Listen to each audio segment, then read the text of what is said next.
Welcome back to the Complete History of Coffee, Episode 8, Penny University.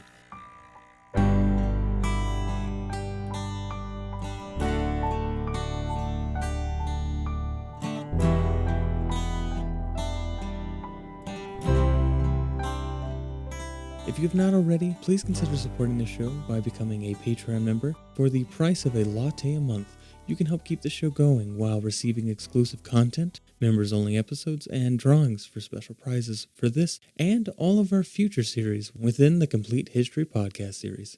Speaking of lattes, let's go ahead and get into our coffee tasting for this episode.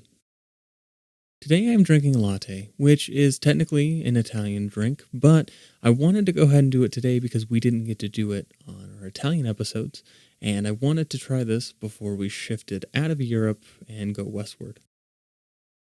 Now, a latte obviously is coffee made as an espresso and added with milk. So espresso is Italian. It comes from the Italian word meaning fast, and then latte simply means adding milk to the drink.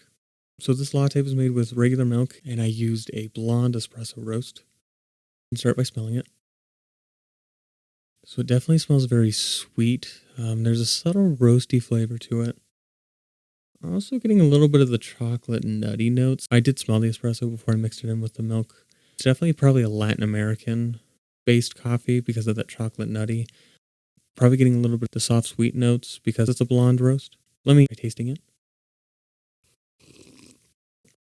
So it is a little roasty. There is a little bit of that sweet. I think the milk really adds to it. Adds a little bit of sweet creaminess to it. We get the concept of pulling a shot of espresso because on old espresso bars, a barista would actually have to pull a lever which would push the pressure of the water through the puck of coffee to create the espresso.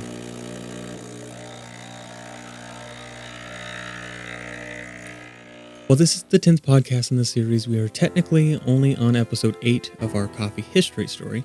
So with this in mind, I would like to invite you all to ask any questions you might have about coffee history thus far, or anything you're curious about in regard to coffee in general. I am also welcoming suggestions for the show, maybe if there is something you want more of or less of. And I'm also opening the floor to questions anyone may have about me personally or even the show, such as how I research, write, record, or edit the show.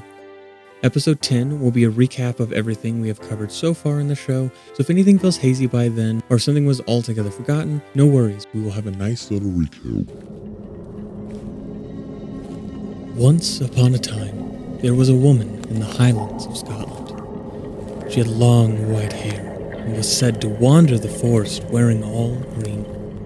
She loved nature so much that she became known as the guardian of the woods.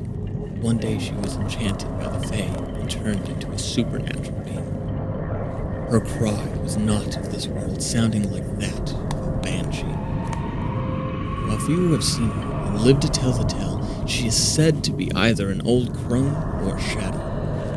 But many who have seen her say she appears as a beautiful woman to them, often in the form of someone they know, and then lure them away. Once they are in her trap, she changes form into a half-woman, half-goat monster, killing them and drinking their blood. This woman is known as the Glastig, and is similar to a siren, the half-woman, half-fish, or even chicken, who lured men to their deaths by using the smell of roasting coffee and offering free cups of the drink to lure men to their death. Or at least one may wonder if that's the reason Starbucks uses a siren as their logo. Clearly, sirens weren't dressed up in little green aprons holding free coffee signs, but it would have made for an interesting alternative mythology if coffee had existed in ancient Greece. The story of the Glastig comes from the Celtic folklore of what is today the United Kingdom. This episode, we will be taking a look at coffee in England and examining social conflict between men and women in England in relation to coffee. Last episode, we talked about coffee's relation to revolution. In this episode, we find coffee and revolution continue to be almost inexplicably tied together. Coffee began in England on the heels of the beheading of Charles I in 1649, following the English Revolution.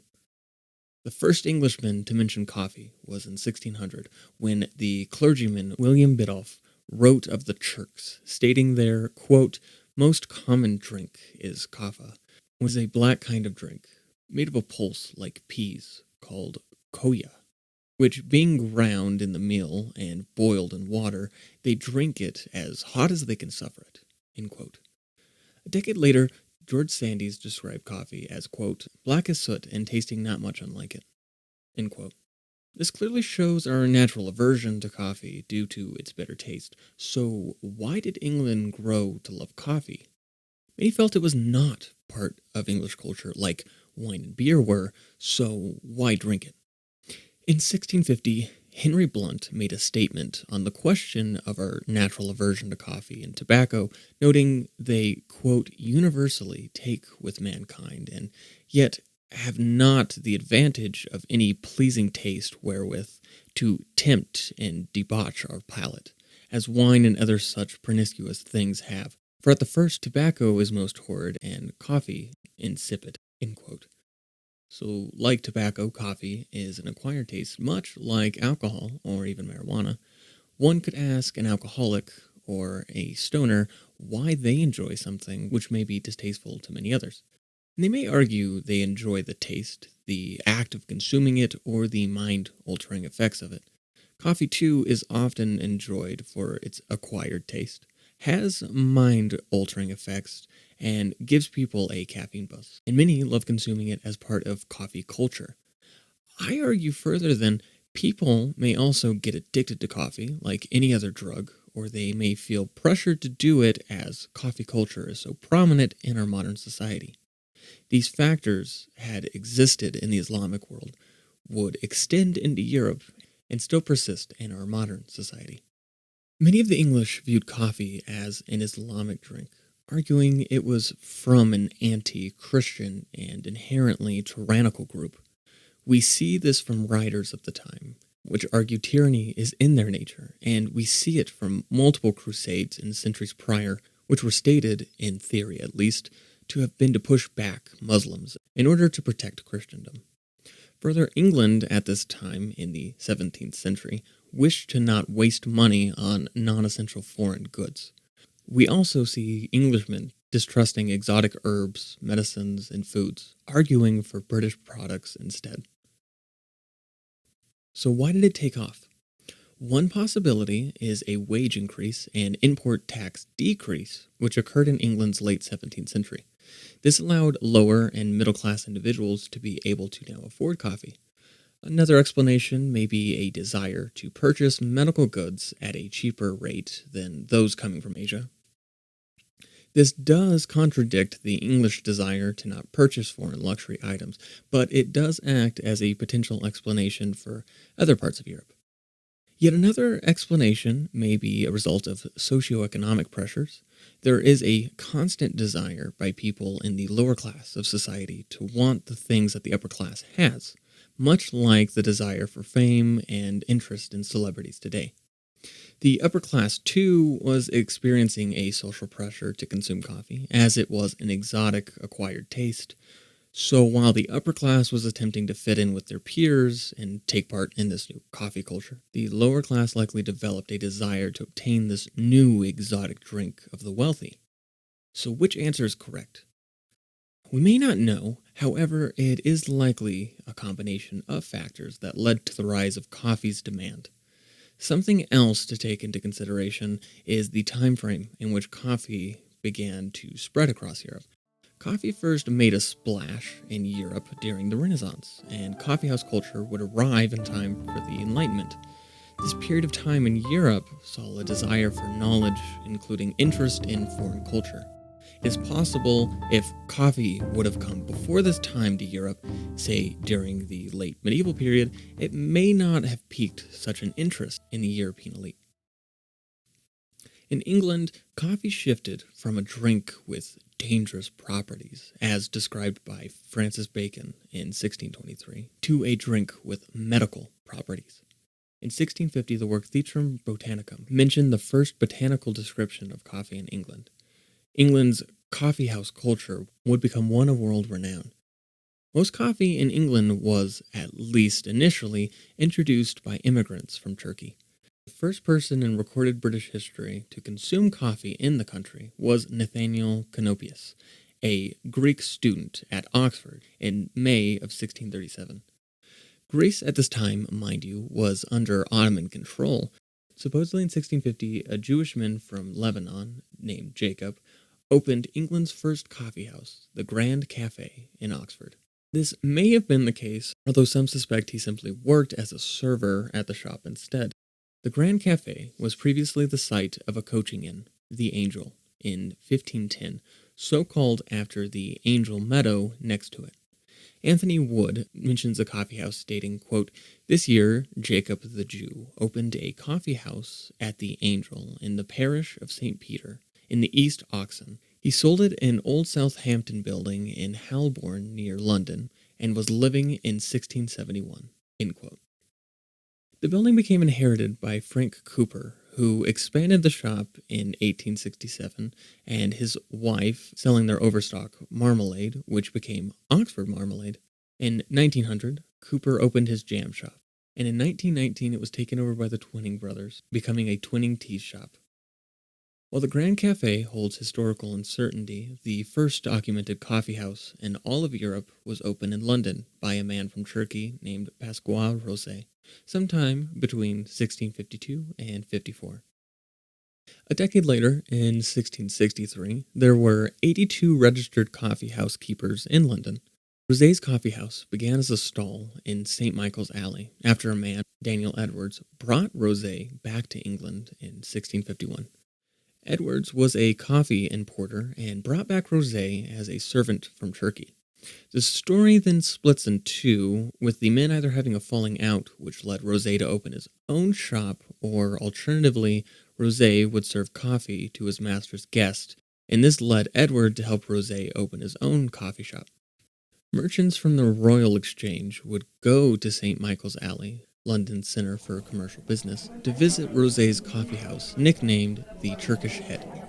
The coffee stall was first described in 1654 as serving, quote, a Turkish kind of drink made of water and some berry or Turkish bean, somewhat hot and unpleasant, having a good after relish and cause some breaking of wind in abundance, end quote.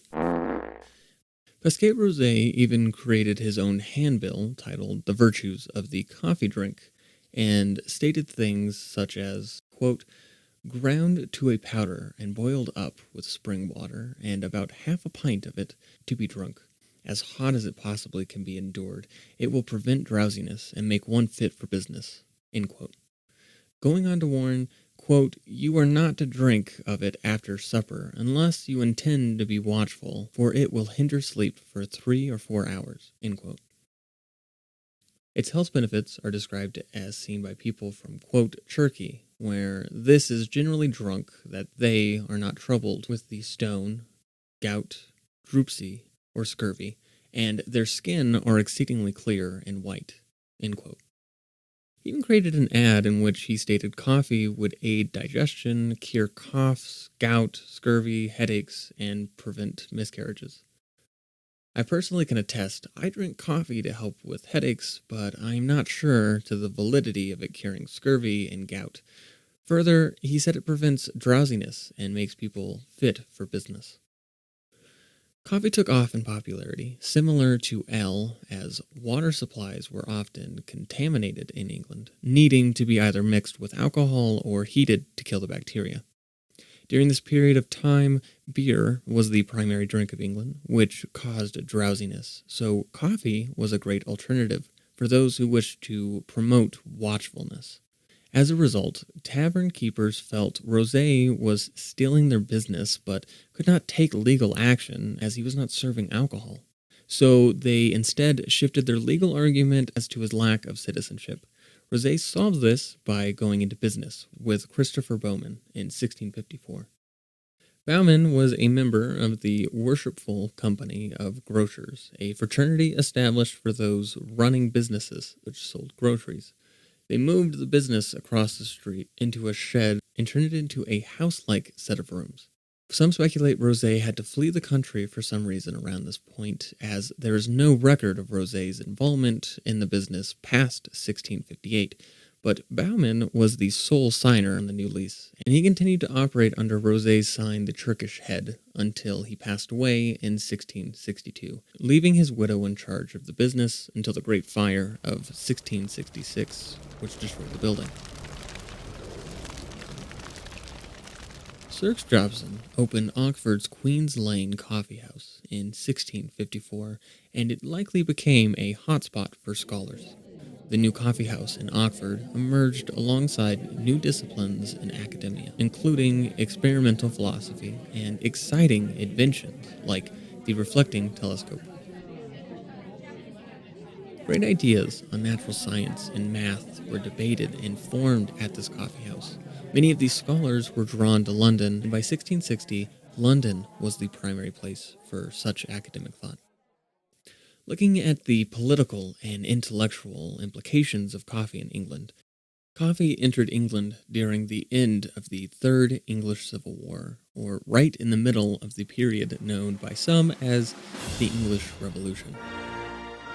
Many of the first coffee houses in Oxford and London were opened under the rule of Oliver Cromwell, a man who ruled as England's first and only Lord Protector from 1653 to 1658.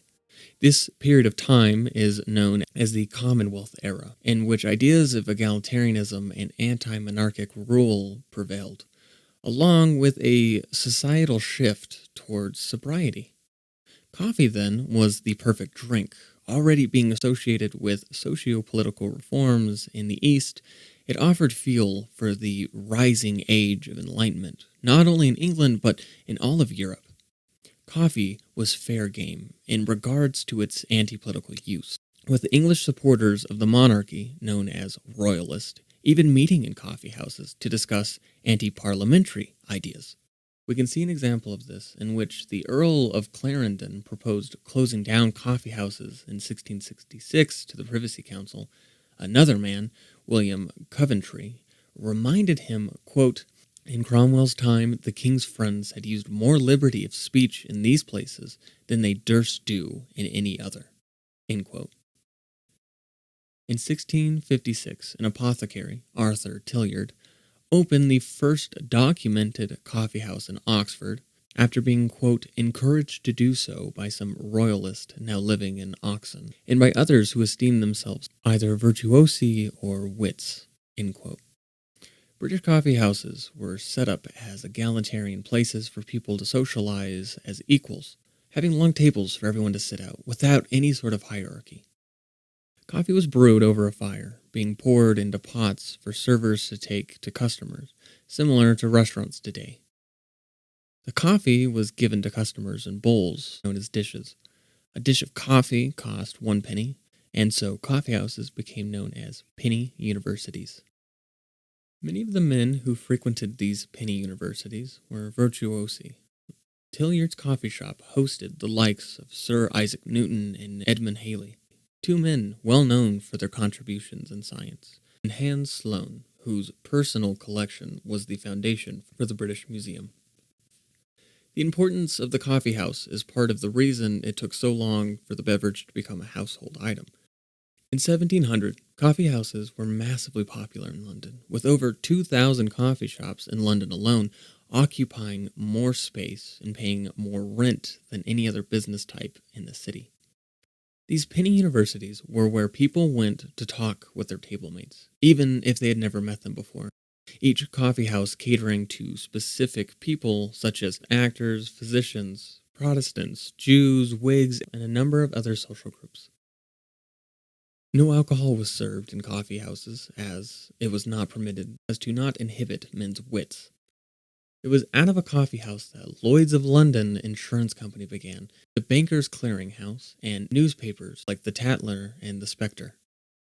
Coffee did face some pushback from women, who came together in 1674 after being denied access to coffee houses and created the Women's Petition against coffee. They claimed men would get drunk at taverns and only sober up at the cafe, spending their whole day going back and forth between the two.